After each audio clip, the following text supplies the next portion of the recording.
नौकरी जो बांटी वो नीतीश कुमार के सरकार का देन है और उनके मंत्री तो छुट्टी पर बैठे हुए थे घर में उस विभाग के, तो कहाँ से नौकरी बांट दिया। एनडीए जीतेगी ये हम लोग को सुनिश्चित है। अब हम लोग जहाँ पर चुनाव लड़ रहे हैं, हमारा गठबंधन पूरी तरह से मजबूती से लड़ रहा है, कहीं कोई दिक्कत नहीं है। ये जरूर है कि तेजस्वी यादव ने इस बयान देकर कहीं ना कहीं एक भ्रामक स्थिति पैदा करने का प्रयास किया कि बीजेपी जीत जाए, इससे बढ़िया हमको वोट मिल जाए। पनोरमा ग्रुप, जो सोचता है वो करता है। आपके अपने सपनों का आशियाना।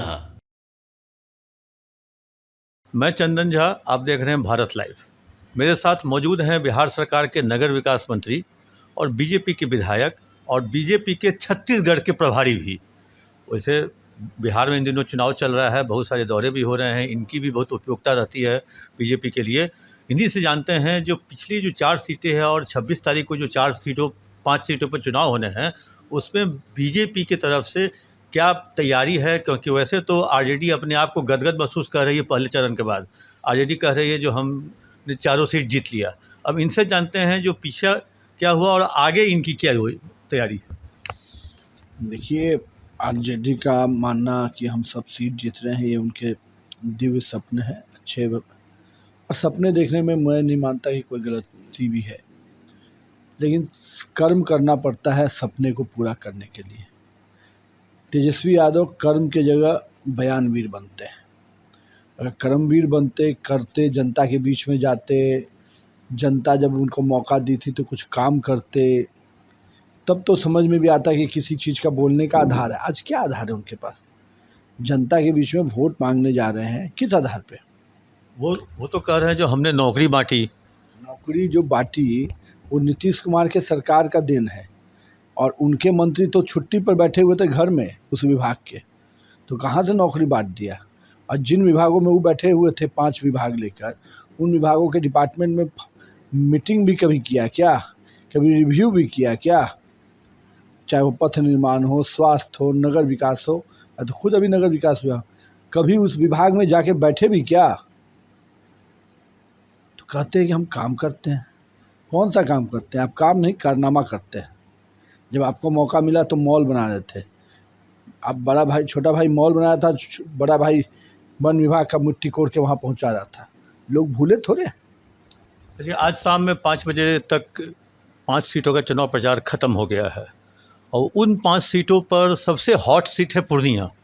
और पूर्णिया में एक बयान आया था तेजस्वी यादव का, जो अगर इंडिया नहीं तो एनडीए को वोट दे दो, लेकिन पप्पू यादव को वोट मत दो। इस बयान को किस रूप में आप देखते हैं? देखिए, पप्पू यादव का जो विषय है वो लालू यादव परिवार से जुड़ा हुआ है और ये दोनों एक ही थाली के चट्टे बट्टे हैं, इसलिए मैं उस पर कोई टिप्पणी नहीं करूँगा। एनडीए जीतेगी ये हम लोग को सुनिश्चित है। तेजस्वी यादव ने अपनी हार कबूल कर ली, ये उनका विषय है। अब हम लोग जहाँ पर चुनाव लड़ रहे हैं, हमारा गठबंधन पूरी तरह से मजबूती से लड़ रहा है और हम पूर्णिया सीट भी बेहतर अंतर से जीतेंगे, कहीं कोई दिक्कत नहीं है। ये जरूर है कि तेजस्वी यादव ने इस बयान देकर कहीं ना कहीं एक भ्रामक स्थिति पैदा करने का प्रयास किया कि बीजेपी जीत जाए, इससे बढ़िया हमको वोट मिल जाए। तो ये पप्पू यादव के वोट को तोड़ने का प्रयास किए होंगे कि कहीं मेरा यादव वोट जो टूट रहा है वो एकत्रित हो जाए। ये खेल तेजस्वी यादव ने खेला हो, लेकिन जनता सब जानती है। आपने कुछ किया होता यादव परिवार के लिए, यादव समाज के लिए, तो समझ में आता। आज तक केवल अपने परिवार के बाहर किसी यादव को आपने बढ़ने दिया क्या? कोई ऐसा उदाहरण है किसी यादव को आपने बढ़ाया हो आज तक? या तो आपने स्टाफ बना के रखा, नहीं तो बस अपने परिवार के अंदर पार्टी को रखा। तो ये तो है आपके यादव समाज के प्रति आपकी परिभाषा। कांग्रेस ने पटना साहिब सीट दे दिया है मीरा कुमार के बेटे को, और यंग हैं, पढ़े लिखे हैं, कैम्ब्रिज यूनिवर्सिटी से आए हैं। और आपको क्या लगता है जो इस बार कांग्रेस कुछ परेशान कर सकती है बीजेपी को पटना साहिब में? पटना साहिब में कोई भी आए, कोई परेशानी नहीं है। पढ़े लिखे व्यक्ति आए, अच्छी बात है, स्वागत करूँगा, क्योंकि जनप्रतिनिधि हमेशा अगर जानकार होता है, विभिन्न चीज़ों को समझता है, तो निश्चित रूप से बेहतर परिणाम आते हैं। लेकिन क्या देखिए कि कांग्रेस ने जितने बार उम्मीदवार बदले हारने के बाद, क्या वो उम्मीदवार कभी मैदान में रहे क्या 5 साल? तो ये लोग तो चुनाव के मौसम है, बरसाती मौसम है, आ रहे हैं, फिर चले जाएंगे। जीतना तो उनको है नहीं और न हम लोग जीतने देंगे। लेकिन उसके बावजूद भी एक जनप्रतिनिधि प्रत्याशी बनकर जब आता है कोई भी आदमी और जनप्रतिनिधि बनने के लिए, तो उसकी कुछ क्षेत्र के प्रति कमिटमेंट नज़र आनी चाहिए, क्षेत्र के प्रति कोई उसका लगाव दिखना चाहिए। आज तक तो लगता है कैम्ब्रिज के बाद कभी पटना की धरती पर कोई कार्यक्रम में भी शिरकत किया हुआ ऐसा मुझे जानकारी नहीं है। लेकिन पटना के लोगों को न समझते हैं, न पटना को समझते हैं, पटना की समस्याओं को नहीं समझते हैं और पटना के प्रति उनका क्या लगाव रहा जो कभी हम लोगों ने देखा नहीं। तो अब एक बैग चुनाव का टिकट लेना था, कहीं ना कहीं से मिलना था, कांग्रेस को यहाँ कोई ना कोई उम्मीदवार देना था, तो उन्होंने मीरा कुमारी जी दुखी थी, नाराज चल रही थी, तो उनको टिकट दे दिया बेटे को। इससे होगा क्या? भाजपा यहाँ पर ज़बरदस्त चुनाव जीतेगी।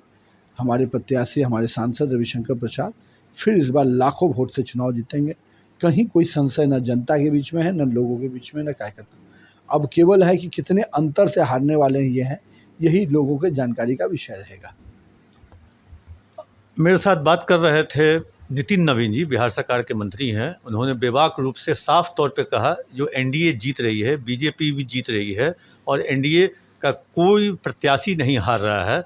पटना के बारे में उन्होंने कहा जो यहाँ से पटना साहिब से जो उनकी जो प्रत्याशी हैं वो लाखों वोट से जीतेंगे। आपने सुना नितिन नवीन जी को। देखते रहिए भारत लाइव। पनोरमा ग्रुप, जो सोचता है वो करता है। अगर ये वीडियो पसंद आई और वह बिहार के राजनीति और बिहारियत से सरोकार रखेनी तो सब्सक्राइब बटन दबा के चैनल के सब्सक्राइब कर ली। ओजे एगो घंटी बा, ओकरा बटन दबा देला से कुल सटीक और मारक खबर रुआ मुफ्त में मिल जाई। अगर रुआ पत्रकारिता के हमनी के नया प्रयोग में सहयोग कर चाहतानी तो ज्वाइन बटन दबा दी। पेटीएम नंबर नोट कर ली 9386816700। धन्यवाद।